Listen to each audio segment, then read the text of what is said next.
ગુજરાતના શિક્ષકોની લાંબા સમયથી સળંગ નોકરી ગણવાની માંગને ગુજરાત સરકારે સૈદ્ધાંતિક મંજૂરી આપી દીધી છે।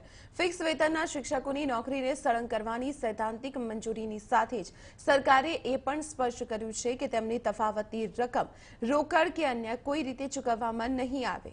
મુખ્યપ્રધાન સાથે થયેલી વાટાઘાટને અંતે નાયબ મુખ્યપ્રધાનની અધ્યક્ષતાવાળી કમિટીમાં આ અંગે નિર્ણય લેવામાં આવ્યો। નીતિન પટેલે વધુમાં જણાવ્યું કે જૂની પેન્શન યોજનાના લાભાર્થીઓ માટે જૂની પેન્શન યોजना चालू રાખવામાં આવશે અને બાકીના શિક્ષકો કે જેમને નવી પેન્શન યોજના લાગુ પડે છે તેમને નવી પેન્શન યોજનાના લાભ મળશે।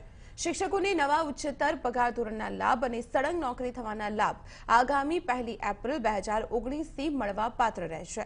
તો સરકારે શિક્ષકોની જે પડતર માંગોનો સ્વીકાર કર્યો છે તેની શિક્ષક મંડળના પ્રતિનિધિઓએ પણ સંમતિ આપી છે। સમક્ષ માગણી લાંબા સમયથી करता था कि अमारी नौकरी ने सळंग गणो। ए नौकरी सळंग गणवानो राज्य सरकारे सैद्धांतिक निर्णय कर्यो छे।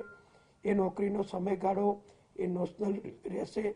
एना माटे कोईपण जातनुं एरियर्स कोईपण पद्धतिथी रोकड़मां कन्ने रीते चूकववामां नहीं आवे अने आ शिक्षकोने 1/4/2019 थी सळंग नौकरीना जे लाभो पगार बांधणी અને એમને ઉચ્ચતર પગાર ધોરણના જે લાભ મળવા પાત્ર થશે એ આપવામાં